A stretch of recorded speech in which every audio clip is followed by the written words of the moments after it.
Welcome to How to Use Your Self-Help Book for Positive Return on Investment Now. And I'm Certified Life Coach Valerie Johnson, and I thank you so much for making this investment in your future. We're going to get right into lesson number 1, setting your desired end result, or DER. When you begin to set your desired end result, let's first talk about what that is and why you should have one. Your desired end result answers the question, what do I hope to gain as a result of this activity? In this case, reading this book. Now, your time is precious. It's a valuable commodity, and you're going to want to use it wisely. If you're reading the book for entertainment purposes, then that's your desired end result. If you're reading this book to obtain a specific skill or skill set, then be clear and state that as your desired end result. Once you've established the reason why you've selected this book or the reason why you're desiring to read this book, then you want to establish your return on investment. Return on investment simply means whatever the cost of the book measured in the amount that you paid for the book, as well as your time invested in reading the book.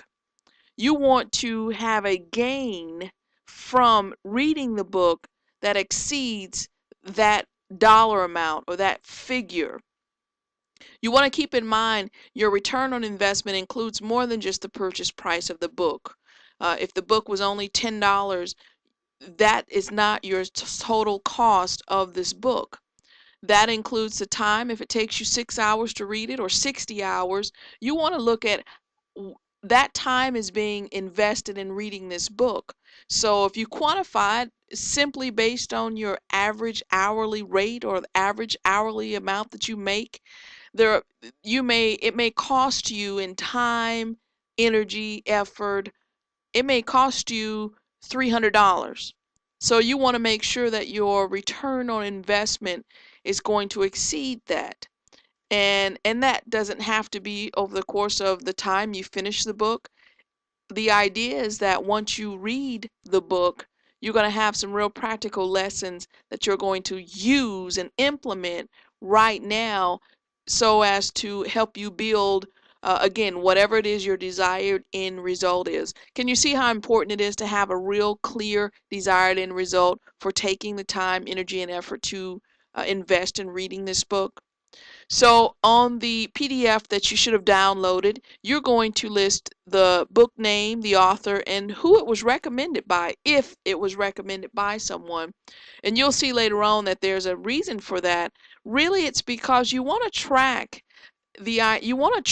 who is recommending certain books, and it gives you a great idea of a filter, if you will, to know that if this person is recommending several books and they're a little bit of a dud, or they don't meet your desired end result, or they don't meet the type of reading style, then you can be okay with receiving their advice, but at the same time, you can also prioritize, and maybe that person's recommended list uh, is on the back burner. Whereas in the opposite, if there's an individual that's recommending books to you and you follow this process and those books are spot on, they're exactly what you need, then you can also put them on a higher priority level, meaning when they offer or recommend something, you may want to take further notice because they have a track record for meeting your desired end result. So you're going to answer these questions after you list the book information, your desired end result. How will you measure your desired end result? And also you want to ask yourself, does this represent the best method for obtaining your desired end result? And if it doesn't, what alternatives do you seek? What do I mean by that? If you are, for instance, if you were looking at a book on closing, on the sales close, and it was recommended by someone you trust, and you've skimmed through it and you thought this is great, then the answer is yes, it does represent that. You may not be willing to take the time to go through the library and look through 50 other books on closing. Again, it goes back to the recommendation.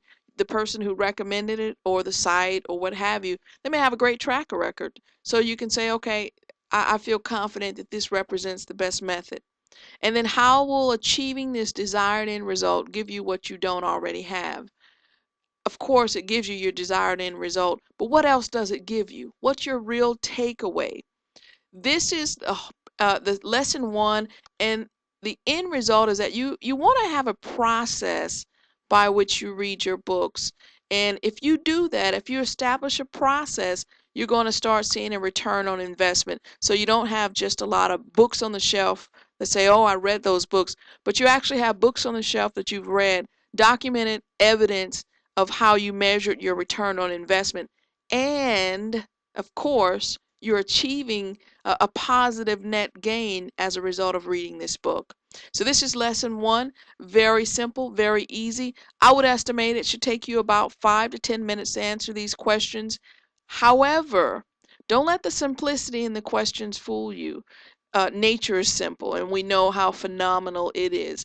In answering these questions, you're setting your dial to success because success is intentional. So I'm excited. Thank you for purchasing this plan. And this is lesson one. After you've completed these questions, congratulations. You have now officially completed lesson one.